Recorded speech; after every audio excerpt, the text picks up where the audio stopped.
नमस्ते स्टूडेंट्स। चलो आज फिजिक्स का एक बहुत ही ज़रूरी टॉपिक गाउसेस लॉ बिल्कुल आसान तरीके से समझते हैं।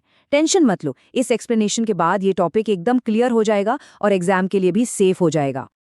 लेकिन देखो, गाउसेस लॉ तक सीधे जंप करने से पहले हमें एक कॉन्सेप्ट को मास्टर करना होगा और उसका नाम है इलेक्ट्रिक फ्लक्स।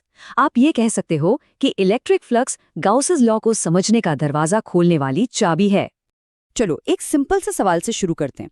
जरा सोचो कि एक नदी बह रही है।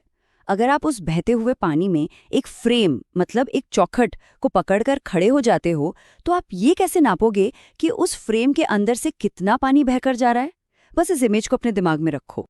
तो जो सवाल अभी हमने सोचा ना, उसका जवाब ही इलेक्ट्रिक फ्लक्स को समझने की चाबी है। ये पानी वाला सिंपल सा एग्जाम्पल इस मुश्किल से दिखने वाले टॉपिक को आपके लिए एकदम क्रिस्टल क्लियर बना देगा। देखो, ये तो कॉमन सेंस की बात है। फ्रेम से कितना पानी गुजरेगा ये बस 3 चीजों पर डिपेंड करेगा। पहला, पानी का बहाव कितना तेज है, उसकी स्पीड। दूसरा, फ्रेम बड़ा है या छोटा, उसका साइज। और तीसरा, आपने फ्रेम को किस एंगल पर पकड़ा है।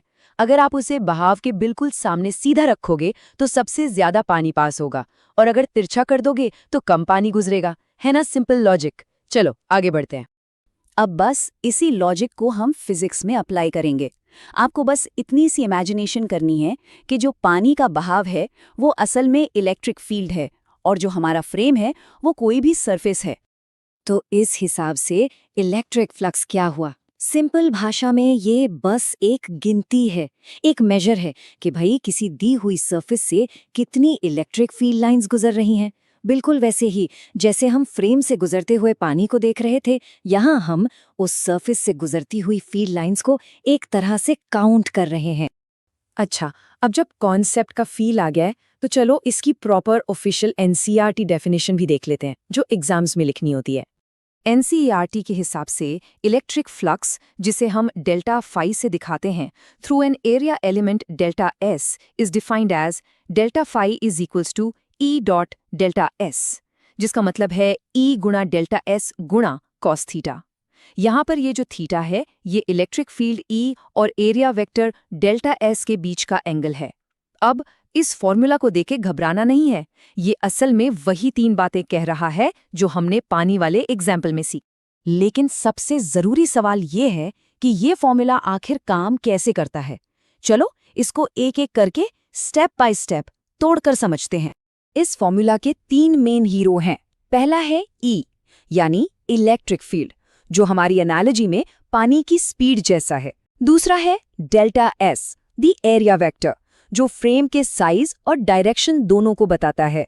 और तीसरा है एंगल थीटा, यानी हमारे फ्रेम का टिल्ट या झुकाव। अब यहाँ पर एक बहुत ही इंपॉर्टेंट स्टार मार्क करने वाला कॉन्सेप्ट है।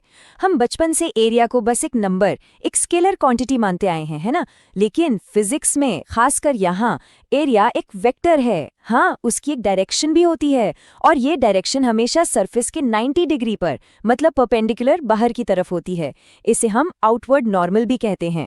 तो फॉर्मूला में जो कॉस थीटा है ना, वो एंगल इलेक्ट्रिक फील्ड लाइंस और इसी एरिया वेक्टर के बीच का है। जब दोनों पैरेलल होते हैं, मतलब जब एरिया वेक्टर और इलेक्ट्रिक फील्ड एक ही डायरेक्शन में हो, तो थीटा 0 डिग्री होता है, कॉस 0 की वैल्यू 1 होती है और फ्लक्स मैक्सिमम होता है। और जैसे ही आप सरफेस को टिल्ट करते हो, एंगल बदलता है, कॉस थीटा की वैल्यू कम हो जाती है और फ्लक्स भी घट जाता है। चलो एक छोटू सा कैलकुलेशन करके देखते हैं ताकि फॉर्मूला दिमाग में अच्छे से बैठ जाए। मान लो इलेक्ट्रिक फील्ड है 100 न्यूटन पर कूलम, सरफेस एरिया है 2 मीटर स्क्वायर और एंगल है 60 डिग्री। तो फ्लक्स क्या होगा? 100 multiplied by 2 multiplied by cos 60, और कॉस 60 की वैल्यू होती है हाफ, यानी 1/2। तो 2 से 2 कैंसिल हो गया और फ्लक्स आ गया 100 न्यूटन मीटर स्क्वायर पर कूलम। देखा कितना सिंपल है। ओके, अब थियरी तो समझ आ गई, लेकिन चलो उन 2 साइलेंट किलर्स की बात करते हैं, मतलब वो आम गलतियां जो एग्जाम में अच्छों के मार्क्स काट देती हैं।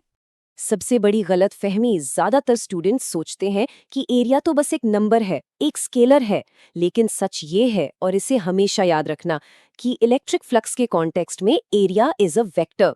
इसकी डायरेक्शन बहुत बहुत मैटर करती है, इस बात को गांठ बांध लो। और दूसरी गलतफहमी वो हमारी पानी वाली एनालॉजी से ही आ सकती है।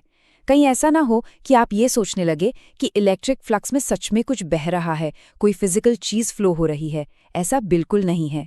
इलेक्ट्रिक फ्लक्स कोई फिजिकल फ्लो नहीं है, ये सिर्फ एक कैलकुलेशन है, एक नाप है कि कितनी फील्ड लाइंस एक सरफेस को क्रॉस कर रही हैं। तो अब शायद आप सोच रहे होंगे कि हमने इतना टाइम इलेक्ट्रिक फ्लक्स पर क्यों लगाया, गॉस लॉ तो अभी तक आया ही नहीं। अब सारे पीसेस को जोड़ने का टाइम आ गया है। अब समझ आएगा कि ये इतना जरूरी क्यों था। इस बात को समझो, इलेक्ट्रिक फ्लक्स को समझना ही गॉसेस लॉ का दरवाजा खोलने की सीक्रेट की है। फ्लक्स हमें कॉम्प्लेक्स सिचुएशंस में इलेक्ट्रिक फील्ड को आसानी से कैलकुलेट करने का एक टूल देता है, और आगे जाकर गॉसेस लॉ इसी टूल का इस्तेमाल करेगा। चलो एक सुपर क्विक रिवीजन करते हैं, की पॉइंट्स जो बिल्कुल नहीं भूलने हैं। नंबर 1, इलेक्ट्रिक फ्लक्स एक सरफेस से गुजरने वाली इलेक्ट्रिक फील्ड लाइंस की गिनती है। नंबर 2, इसे समझने के लिए पानी और फ्रेम वाली एनालॉजी बेस्ट है। नंबर 3, फॉर्मूला है phi = E delta S cos theta. Number 4, area एक वेक्टर है, उसकी डायरेक्शन सरफेस के नॉर्मल होती है। एंड फाइनली नंबर 5, इस कॉन्सेप्ट को मास्टर कर लो and you are absolutely ready for Gauss's